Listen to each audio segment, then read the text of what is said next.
Bismillahirrahmanirrahim. Assalamualaikum warahmatullahi wabarakatuh.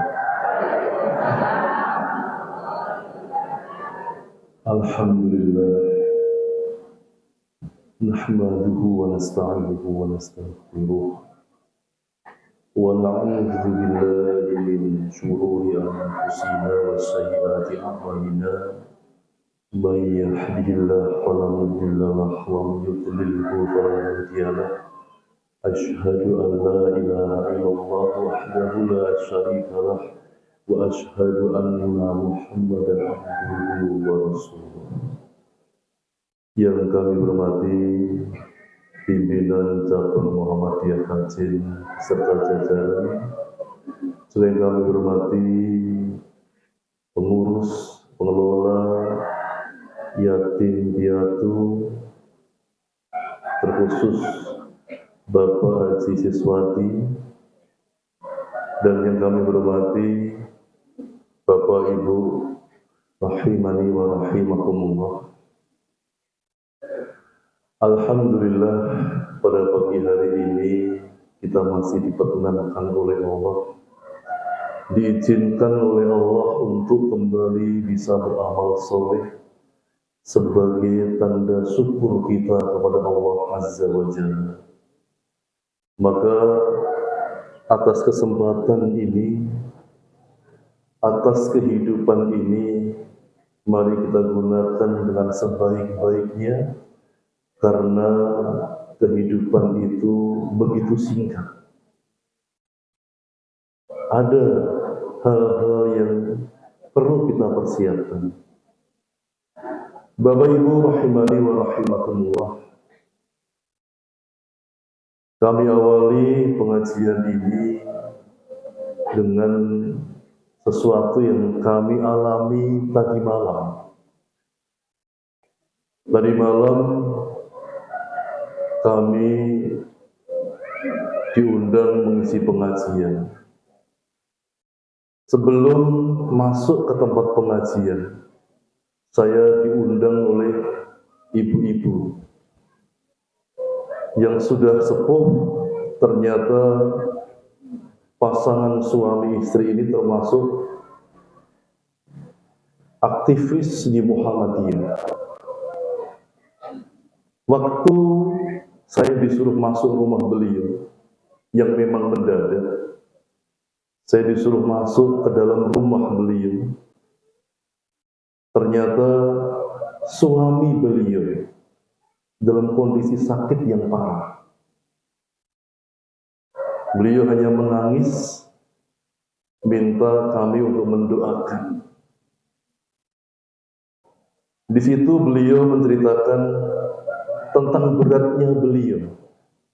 Padahal saya tahu beliau miliarder, kosnya itu ratusan, anaknya pejabat dan pengusaha. Saya masuk rumah beliau, gak ada satupun anaknya. Dalam kondisi ayah yang sudah seperti itu, dan Bu Hajah ini yang mengatakan, saya terus terang berat Pak Hajah, sambil menangis. Tubuh saya sudah rentah. Suami saya sudah tidak bisa berdiri lagi. Buang air besar, buang air kecil di kamar ini. Saya melihat kondisi beliau ternyuh. Padahal saya tahu, saya kenal. Karena berapa kali putra putri beliau datang dalam pengajian. Orang yang luar biasa, orang yang mampu. Walaupun saya tetap berbaik sangka, mungkin tidak ada putra putrinya, ada kepentingan. Tetapi kalau waktu itu saya menjumpai salah satu putra putrinya, ada sesuatu yang ingin saya ucapkan pada mereka.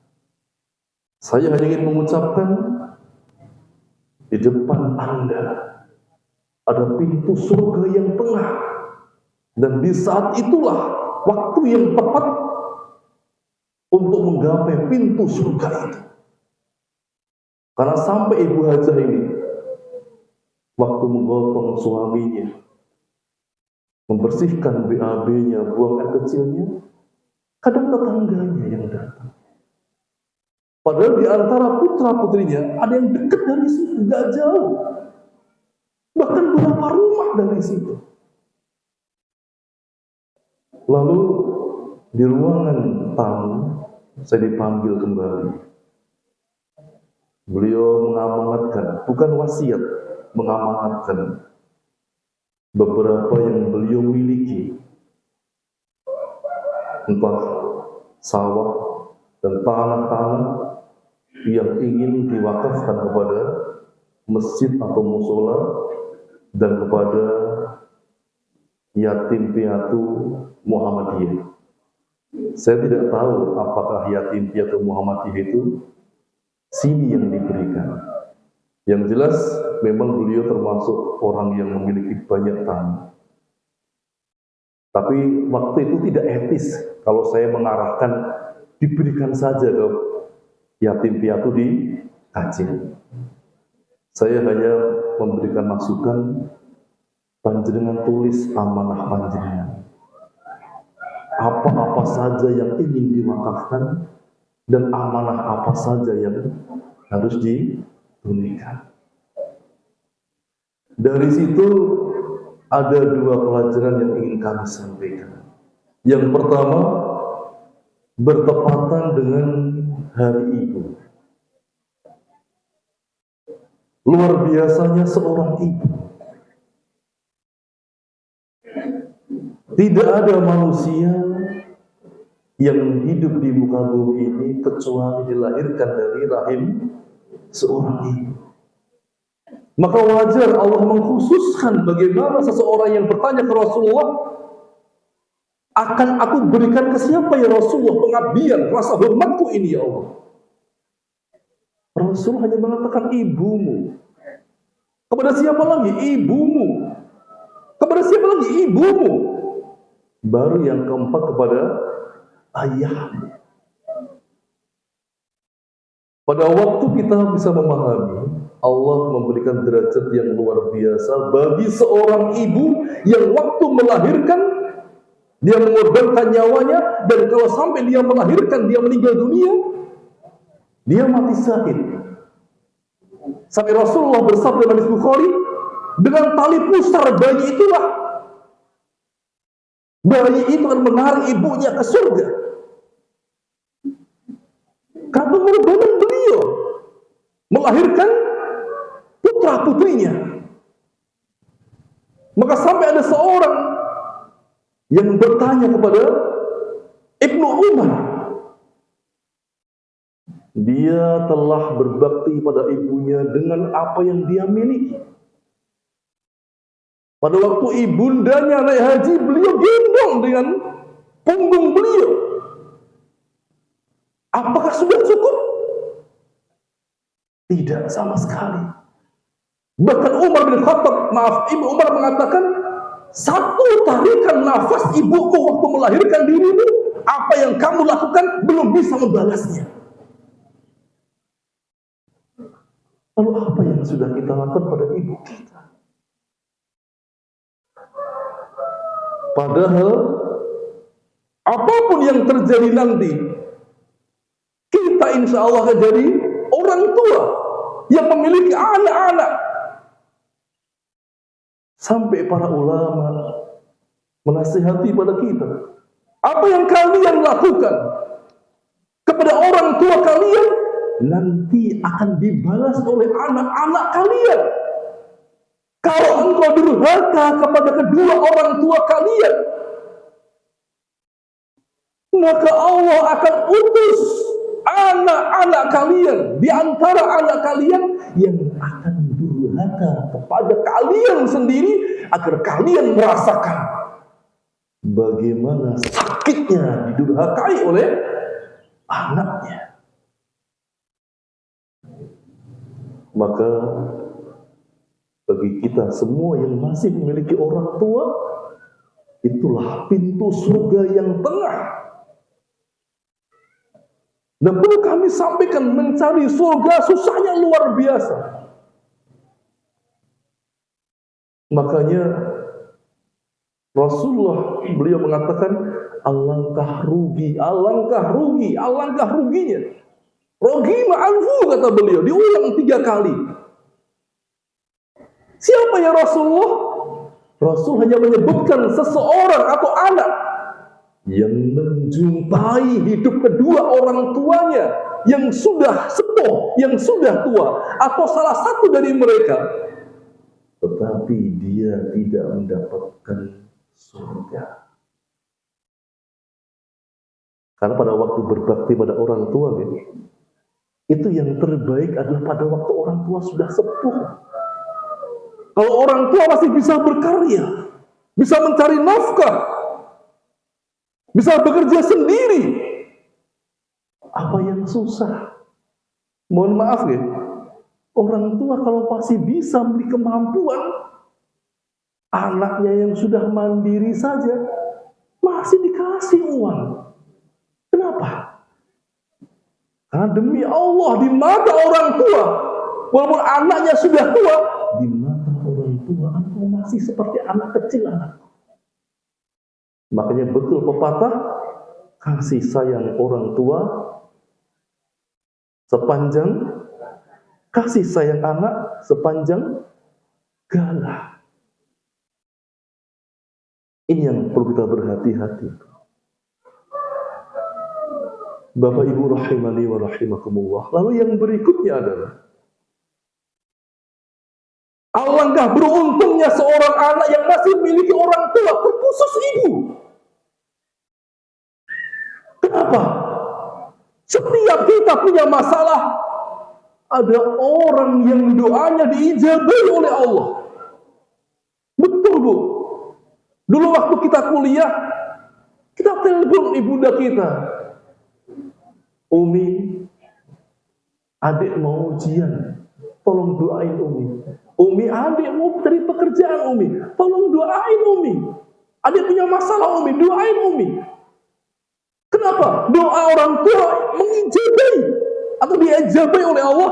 Bahkan kata ulama, doa yang paling cepat membuka pintu langit Allah adalah doa seorang ibu. Thalathu da'awatin mustajabatun lahunna la syakku fihinna. Da'awatin matlumi wa da'awatin musyafiri wa da'awatin walidain. 3 doa yang pasti Allah kabulkan. Sampai Rasulullah mengatakan la syakku fihinna, tidak diragukan lagi, mesti Allah kabulkan. Salah satunya adalah doa kedua orang tua. Minta itu. Makanya beruntung panjenengan semua, kita semua yang di sini masih punya orang tua. Banyak ulama yang menangis. Ditanya muridnya, kenapa antum menangis? Karena aku sedih, orang tua sudah tidak ada. Pintu surga yang tengah sudah tidak ada. Doa yang mustajab mereka tidak bisa aku minta kembali. Hal yang berikutnya juga adalah hati-hati dengan orang tua, terkhusus ibu. Kenapa? Murka Allah bergantung pada murka kedua orang tua. Ridho Allah bergantung pada ridho orang tua. Makanya sering di mimbar ini kami ingatkan, Bu, ya. Semarah-marah panjenengan, sebenci-benci panjenengan, terluka hati panjenengan atas tingkah laku anak, jangan mendoakan keburukan sekecil apapun walaupun di hati panjenengan. Walaupun terbukti, jangan. Kalau sampai pernah jenengan marah, berdoa kejelekan, beristighfar pada Allah agar Allah tidak mengabulkan doa panjenengan. Dan hadis yang lain Rasulullah sebutkan, doa yang paling cepat dikabulkan adalah doa orang tua yang terdolimi anaknya, lalu dia minta pada Allah Azza wa Jalla. Jaga doa panjenengan untuk anak, kecuali hanya doa yang baik-baik saja. Minta keriduan mereka dengan sebenar-benarnya. Dan birrul walidin, menghormat kepada ibu, bisa menghantarkan anak mendapat kedudukan yang tinggi di hadapan Allah Azza wa Jalla. Siapa yang tidak kenal Uwais Al-Qarni? Dalam kitab Tabaqat Ibnu Sa'ad, siapa yang kenal Uwais Al-Qarni? Awalnya tidak ada yang kenal, Bu. Pemuda yang miskin, yang pernah punya penyakit kulit dalam tubuhnya. Tetapi Rasulullah yang belum pernah bertemu Uwais Al-Qarni, Rasulullah sudah berwasiat pada sahabatnya, sebaik-baik tabi'in, bayangkan, adalah Uwais Al-Qarni. Sampai Rasulullah berpesan pada Umar bin Khattab, andai kata engkau zaman bertemu Uwais Al-Qarni, mintalah doa pada Uwais Al-Qarni. Karena doa beliau dikabulkan oleh Allah Azza wa Jalla. Enggak ada yang kenal, Bu. Maka dalam kitab Tabaqat itu beliau punya julukan, seseorang yang tidak terkenal di dunia tapi sangat terkenal di penduduk langit.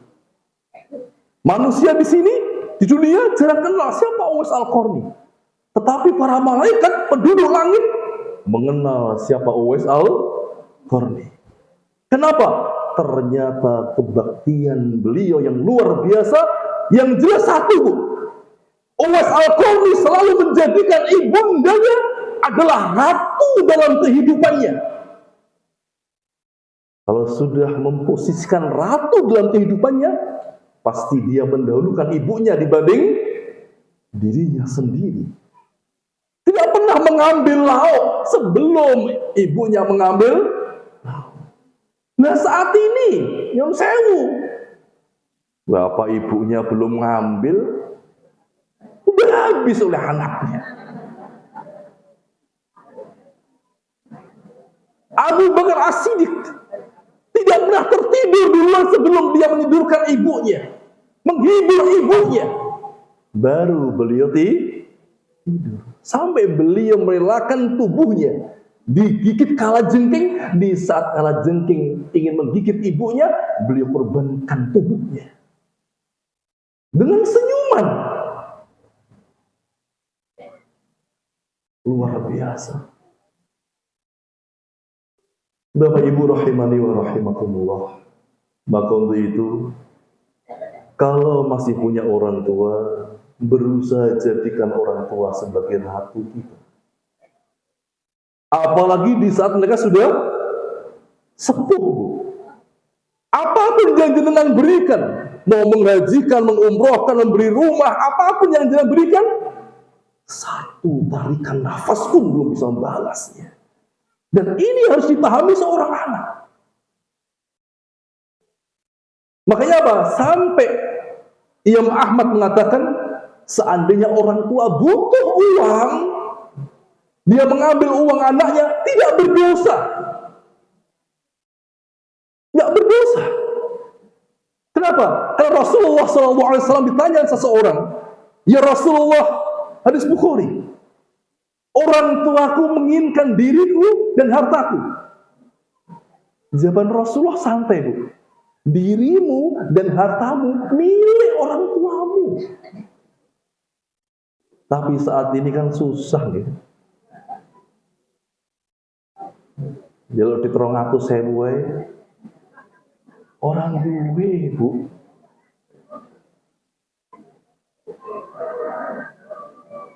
Padahal nanti kembali kepada panjenengan sendiri.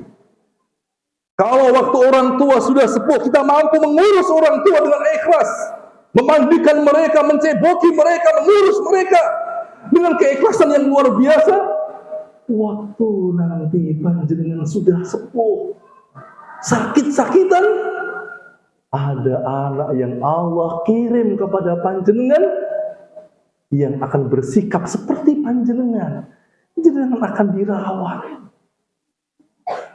Karena tadi malam itu Bu Hajah ini nangis beberapa kali di depan saya. Sampai saya mengatakan, di mana anaknya? Kondisi orang tua sudah seperti ini.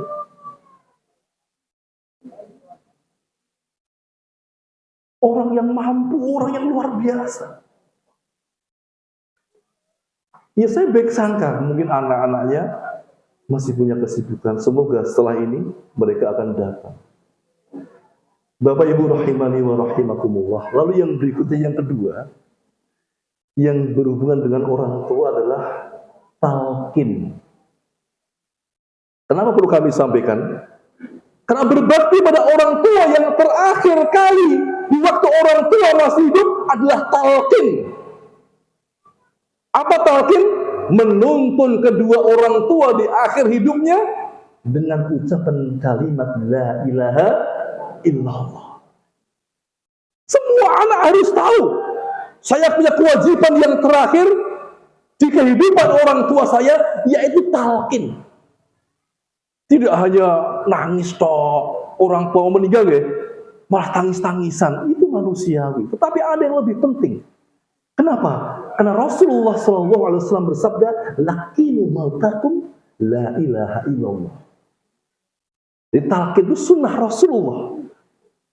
Ajarilah talqin kepada orang yang hendak meninggal di sekitar kalian dengan mengucapkan kalimat la ilaha illallah. Anak harus tahu itu. Kenapa? Karena Rasulullah berjanji, "Man kana akhiru kalamihi la ilaha illallah, dakhala jannah, wajabat lahul jannah." Barang siapa yang di akhir hidupnya mengucapkan kalimat la ilaha illallah, Allah jamin dia masuk surga. Maka dalam hadis yang lain Rasul bersabda, "Man kana akhiru kalami la ilaha illallah, haramallahu 'alan nar." Barang siapa orang yang di akhir hidupnya mampu mengucapkan kalimat la ilaha illallah, Allah haramkan neraka. Kalau Allah haramkan neraka, berarti dia masuk surga. Maka pada pertemuan yang dulu pernah kami sampaikan, pesan Ali bin Abi Thalib, jadikan kalian anak-anak akhirat, jangan jadikan kalian anak-anak dunia. Ternyata yang tersirat adalah, mohon maaf ya, saya masuk rumah beliau, hati saya berdebar. Ya Allah, dunia hanya sebatas itu. Kekayaan beliau miliaran. Anaknya di pemalang pejabat, pengusaha-pengusaha. Tapi di saat beliau sudah tergoleh, lemah, sakit parah, dunia mana yang beliau rasakan? Sepanjang saya mungkin, kalau kita banggakan dunia, berapa hari yang lalu ada keluarga yang sakit. Saya saksikan depan mata saya sendiri. Waktu di rumah sakit, orang datang ya, memberi buah-buahan yang terbaik, makanan yang diberikan yang lebih dicintai lagi. Apa itu? Uang, amplop. Apakah dia cerah ceria, tertawa, pucet pasi? Kalau mampu dia mengatakan terima kasih. Amplop dimasukkan dalam balik bantal. Padahal dulu kalau sehat, ini yang dia cintai. Berarti Allah membuktikan pada kita, ya, dunia sehebat apapun yang jangan miliki, ada waktunya, Bu. Coba panjenengan, kita ambil pelajaran, ya.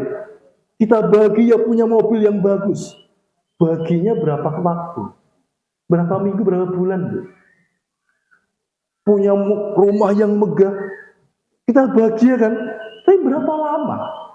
Mesti kebahagiaan itu akan biasa saja. Mobil yang baru 1 bulan, Masya Allah, dilapi terus.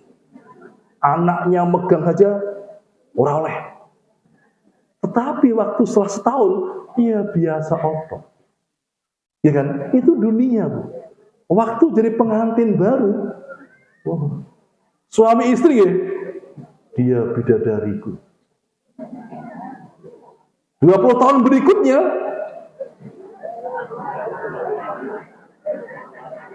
sudah biasa, Bu. Ya, sudah biasa. Padahal orang yang paling lama menemani kita bukan orang tua kita, tetapi pasangan hidup kita. baik tidaknya di mata kita adalah akhlaknya. Maka betul kata Rasulullah, boleh mencari jodoh yang cantik dulu, boleh. Tetapi pada realita fakta kehidupan, panjenengan sudah mengalami bahwa yang terbaik dari pasangan kita itu yang paling terasa adalah akhlaknya. Betul-betul. Bojone ganteng, dijak ning alun-alun pelak-lirik wong wedok. Sedih kan? Punya istri cantik, ditinggal kerja, suaminya was-was. Itulah dunia, Bu. Ya Allah tunjukkan itu dunia. Nikmatnya pun terbatas. Berapa lama sih? Nah, tadi malam itu betul-betul saya ada pelajaran yang saya ambil. Ya Allah, dunia di tangan beliau. Tetapi beliau sudah seperti itu. Sudah BAB di dalam kamar, buang air kecil di dalam kamar. Sudah lupa ingatan. Subuh aja sudah susah, Bu. Berapa rakaat, Pak? Sudah susah. Bapak Ibu rahimani wa rahimakumullah. Nyun sewu, Pak Kacisis. Berapa menit lagi ya? Saya nggak tahu. Saya ringkas saja ya. Ada adab-adab dalam mentalkin. Ini anak harus tahu bagaimana mentalkin adabnya. Yang pertama, mentalkin itu adabnya adalah orang yang terdekat. Bisa dari suami atau istri atau dari anak-anaknya. Coba, kenapa anak-anaknya? Kata Imam Qurtubi, manusia itu secara zahir bisa adil, tetapi secara hati tidak bisa adil. Apa buktinya? Coba, jangan jujur Misalnya jenengan punya 3 putra-putri, itu mesti ada yang jenengan cocoki, walaupun nggak pernah jenengan omongkan. Ketoke aku kok nyaman kalau sing ragil, iya kan? Klop. Lah waktu jenengan sudah sepuh, si ragil inilah yang harusnya mentalkin panjenengan kalau dia ada. Kenapa? Di waktu orang mau meninggal dunia, ini jenengan perlu tahu sebenarnya. Orang mau meninggal dunia, itu dia mengalami sakit yang luar biasa. Kenapa?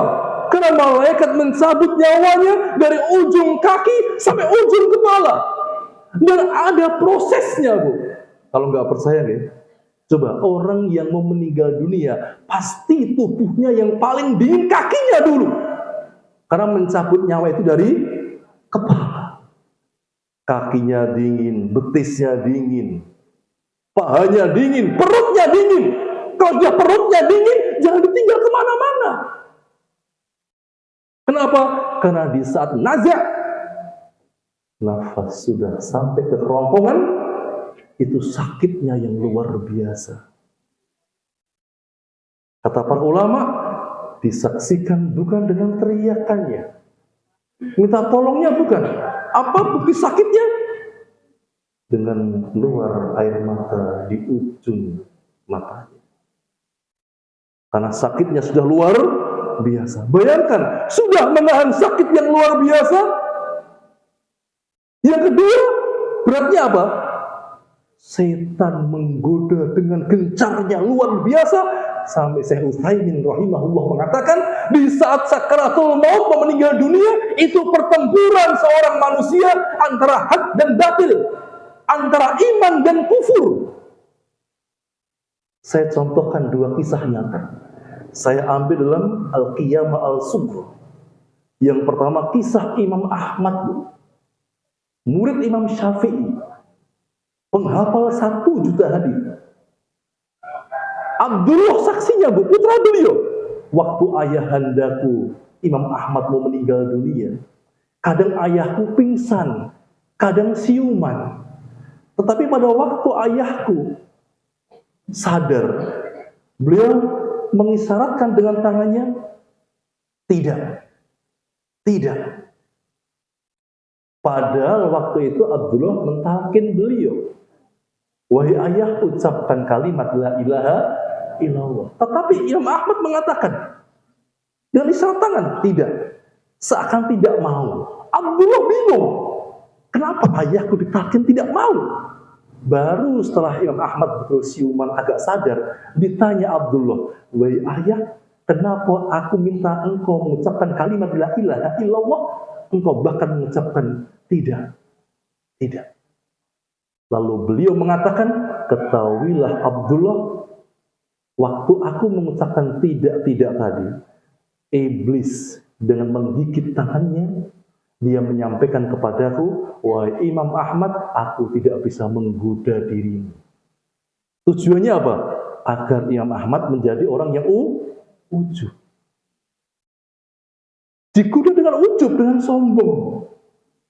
Kisah yang kedua, kisah yang diceritakan oleh Imam Al-Qurtubi. Beliau mengatakan, Abdul Abbas Ahmad bin Umar, guruku, mengunjungi temannya yang bernama Abu Ja'far di Cordova, karena waktu itu Abu Ja'far sedang sakit parah. Waktu guruku datang ke rumah beliau, beliau ingin mentalkin Abu Ja'far. Maka ditalkinlah Abu Ja'far, wahai Abu Ja'far, ucapkan kalimat la ilaha illallah. Justru Abu Ja'far mengatakan, aku tidak mau. Aku tidak mau. Maka guru Imam Qurtubi, waktu Abu Ja'far sadar, mengatakan, kenapa engkau aku talkin, kau tidak mau? Baru beliau mengatakan, ketahuilah, waktu engkau talkin tadi, aku bukan tidak mau mengucapkan talkin. Aku menjawab aku tidak mau, karena waktu tadi setan ada di sebelah kanan dan sebelah kiriku. Yang sebelah kanan mengatakan, wahai Abu Ja'far, masuklah agama Yahudi, karena agama Yahudi adalah agama yang benar. Maka beliau mengatakan, aku tidak mau. Dan setan yang sebelah kiri mengatakan, wahai Abu Ja'far, masuklah ke agama Nasrani. Beliau pun mengucapkan, aku tidak mau. Berarti beliau mengucapkan aku tidak mau, bukan nggak mau mengucapkan kalimat la ilaha illallah, tetapi setan menggoda. Bayangkan, dengan sakit yang luar biasa, setan selalu menggoda. Maka anak yang paling dekat berusaha untuk mentalkinnya. Kenapa? Orang yang dia dekat bisa membuat dia nyaman di saat tubuh merasakan kesakitan yang luar biasa. Lalu yang kedua adalah intensitas. Ini perlu kami sampaikan ya. Untuk mentalkin itu bukan terus-terusan. Kita kan pahamnya kan, biar ucapan yang terakhir la ilaha illallah meninggal. Itu di Indosiar. La ilaha illallah. Lah, maksud mentalkin itu apa? Biar di akhir hidupnya, ini dikatakan oleh Imam Qurtubi dan seorang tabi'in bernama Ibnu Mubarak. Beliau mengatakan, kalau orang yang sudah meninggal, tuntunlah dia mengucapkan kalimat la ilaha illallah. Kalau sudah bisa dia mengucapkan, sudah berhenti. Biar nanti ucapan yang terakhir itu. Tidak usah terus-terusan, tidak usah. Kecuali setelah mengucapkan kalimat la ilaha illallah, dia ngomong sendiri, baru diucapkan talqin lagi. Agar tidak bosan. Paham ya? Dan nanti diucapkan dengan kalimat yang tenang. Jangan teriak-teriak. Bapak Ibu rahimani wa rahimakumullah, yang ketiga adabnya, jangan membuat resah calon orang yang mau meninggal dunia. Kenapa? Kondisinya sudah berat bagi dia. Jangan buat resah. Maksudnya apa? Jangan banyak yang menangis dengan keras. Menangislah dengan tidak bersuara. Semakin banyak di sekelilingnya itu menangis, justru si calon mayit resah. Yang membaca Al-Quran disirkan. Jangan dibuat bising. Yang zikir dibuat sir. Ya? Kenapa? Dia butuh konsentrasi agar bisa mengucapkan kalimat la ilaha illallah. Yang mentalkin dengan khusyuk. Dan yang lain bisa membaca Al-Quran dengan sir atau mendoakan. Maka adab yang keempat adalah kata Ummu Salamah, beliau mengatakan hadis Bukhari, Andai kata engkau menunggui orang yang mau meninggal dunia, ucapkanlah kecuali hanya ucapan yang baik saja. Karena ucapan kalian di saat itu diaminkan oleh malaikat. Okay? Kalau ada orang yang mau meninggal dunia, doakan. Biar dia mampu menghadapi sakitnya sakaratul maut. Agar dia mampu untuk husnul khotimah. Jangan malah menangis. Ada yang nangis, ada yang megang kakinya. Tangi toh bu. Astagfirullahaladzim. Ya, kenapa? Sakaratul maut sakit bu. Wah, kok dulu? Sumi atin dirubatan bisaif. Nabi yang mengatakan sakitnya sakaratul maut itu lebih sakit dibanding 300 kali sabetan pedang. Kenapa? Kata Ibnu Qayyim, nyawa dicabut, tarik pelan-pelan bu. Gak percaya? Kalau di atas jempol panjang ada rambut, cabut. Nah, benar, cabut. Karena ada banyak saraf di situ. Maka kalau ada penjahat yang ngengkel, cabut kukunya. Itu sakitnya luar biasa. Nah itu nyawa yang sudah menghuni tubuh kita puluhan tahun, dicabut pelan-pelan. Ditarik pelan-pelan. Dan biasanya orang yang meninggal dunia, itu matanya melihat ke atas. Kadang-kadang anaknya di sampingnya nggak melihat anaknya, melihat ke atas. Kata sahabat Nabi Barok bin Adib, beliau mengatakan dia melihat sosok makhluk yang belum pernah dia lihat sama sekali dalam hidupnya, yaitu malah kadang seperti orang kebingungan. Maka harus sabar, karena ini berbakti kita yang terakhir. Makanya saya pribadi masih minta sama Allah, walaupun orang tua tidak di sini, minta sama orang Allah, izinkan ya Allah, kalau saya dipanggil setelah orang tua saya, izinkan saya bisa mentalkin orang tua saya. Saya minta sama Allah sebagai rasa ikhtiar saya, usaha saya, dan hanya bergantung kepada Allah. Karena saya tahu berbakti yang terakhir dengan mentalkin orang tua. Bapak Ibu rahimani wa rahimakumullah. Lalu yang berikutnya adalah panjenengan boleh mentalkin orang kafir kalau ada kesempatan. Kayak seperti Nabi mentalkin Abu Thalib, walaupun Nabi tidak berhasil. Kenapa?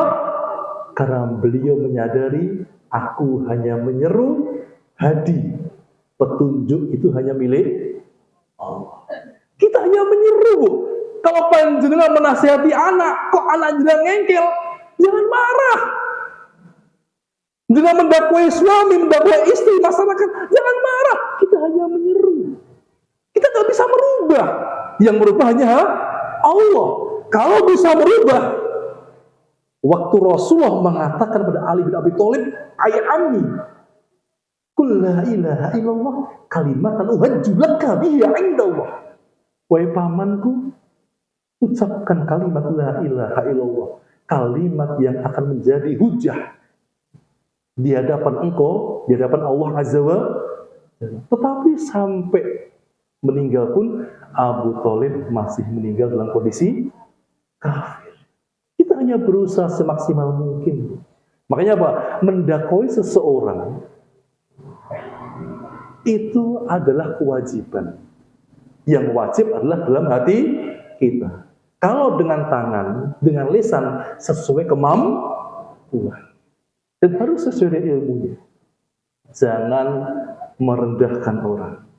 Walaupun ahli maksiat, jangan. Tetap doakan, ya Allah, beri petunjuk dia, ya Allah. Dia sedang khilaf, ya Allah. Sudah selesai. Mau dia berubah nggak berubah, itu urusan Allah. Kenapa? Kalau Nabi Ibrahim bisa merubah, dia bisa merubah orang tuanya. Kalau Nabi Lut bisa beri petunjuk, dia beri petunjuk istrinya. Kalau Nabi Nuh bisa beri petunjuk, dalam arti petunjuk kepada kebaikan, ya, maka Nabi Nuh bisa beri petunjuk istri dan anaknya. Karena mereka sadar kami hanya mendakwai, tidak bisa merubah kecuali dengan seizin Allah. Okay? Makanya yang terakhir kami hanya berpesan, perbanyak doa. Allahumma inni as'aluka husnul khatimah. Allahumma hawwin alaina fis sakaratul maut. Ya Allah, tolonglah aku dalam menghadapi sakitnya sakaratul maut. Rasulullah sudah memberitahu bagaimana sakitnya sakaratul maut, lalu Rasulullah memberi doa, baca ini, Allahumma hawwin alaina fis sakaratul maut, agar kita dimampukan oleh Allah dalam menghadapi sakitnya sakaratul maut, dan minta sama Allah, Allahumma inni as'aluka husnul khatimah. Yang penting di akhir kita, Bu. Innamal a'malu bil khawatim, kata Nabi. Sesungguhnya amal yang paling bergantung pada akhirnya. Sampai Rasulullah bersabda, jangan kagum pada amalan seseorang sebelum engkau melihat amalan di akhir hidupnya. Okay?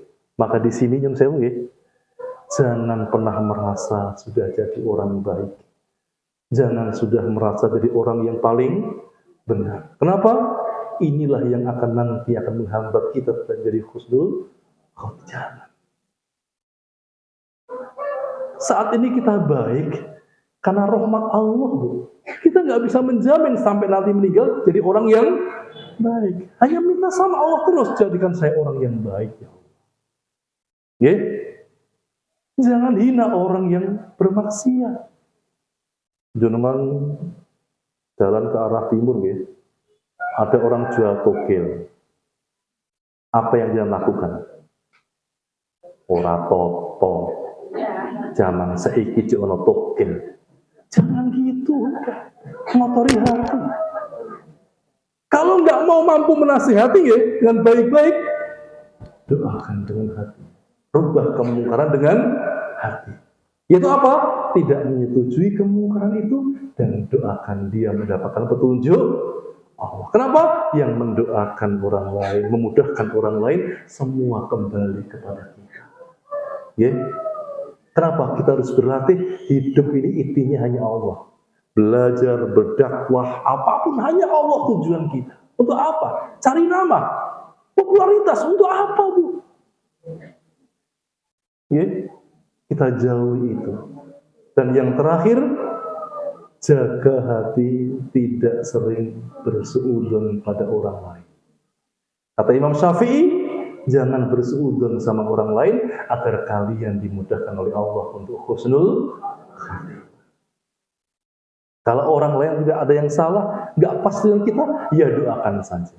Kalau mampu, ya nasihati. Nggak mampu, doakan. Kan anteng, Bu. Kalau orang berbuat maksiat, kita salah-salahkan. Anak kita belum sholat. Walah dek, berbulan-bulan, bertahun-tahun, ibu nasihati. Kok orang berubah-berubah sih? Yang menusak karepmu. Berhenti dakwah di situ, Bu. Nggak boleh seperti itu. Jangan hanya menyeru sampai kapanpun. Kenapa? Demi Allah, begitu banyak sejarah, kisah nyata, seorang anak yang didoakan orang tuanya baru berubah, Allah izinkan berubah setelah ibunya meninggal. Sekali lagi jangan nggak bisa merubah, hanya menyeru, hanya amar ma'ruf nahi munkar untuk menjaga hati. Tapi kalau sudah marah dulu, ngawur, orang genah, orang totok, orang yang sudah marah tidak akan mungkin mampu mendoakan. Kalau mendoakan, paling mendoakan yang tidak baik. Ini yang mungkin kami sampaikan, kelihatannya waktunya sudah berlebihan. Dan semoga nanti, Bu, kita betul-betul memiliki anak yang saleh, yang mampu merawat kita sebagaimana kita merawat mereka. Kita betul-betul butuh sosok-sosok mereka. Datangnya mereka itu adalah nyamannya kita. Mari kita berdoa kepada Allah Azza wa Jalla. Semoga semua Allah mudahkan. Bismillahirrahmanirrahim. Allahumma salli ala Muhammad wa ala ali Muhammad. Ya muqallibal qulub, tsabbit qalbi ala dinik. Rabbana tah bainana wa baina qaumina bil haqqi wa anta khairul fatihin. ربنا ظلمنا أنفسنا وإن لم تغفر لنا وترحمنا لنكونن من الخاسرين ربنا لا تؤاخذنا إن نسينا أو أخطأنا ربي هب لي من الصالحين ربي هب لي من لدنك ذرية طيبة ربي اجعلني مقيم الصلاة ومن ذريتي ربنا تقبل دعاء ربنا هب لنا من أزواجنا وذرياتنا قرة أعين واجعلنا للمتقين إماما اللهم هون علينا في السكرات الموت اللهم إني أسألك حسن الخاتمة اللهم إني أسألك علما نافعا ورزقا طيبا وعملا متقبلا اللهم أعني على ذكرك وشكرك وحسن عبادتك ربنا تقبل منا إنك أنت السميع العليم رب اغفر لي ولوالدي وارحمهما كما ربياني صغيرا رب اغفر لي ولوالدي وارحمهما كما ربياني صغيرا ربنا اغفر لنا ولإخواننا الذين سبقونا بالإيمان ولا تجعل في قلوبنا غلا للذين آمنوا ربنا إنك رؤوف رحيم ربنا تقبل دعاء ربي يسير ولا تعسير ربنا آتنا في الدنيا حسنة وفي الآخرة حسنة وقنا عذاب النار والحمد لله رب العالمين السلام عليكم ورحمة الله وبركاته.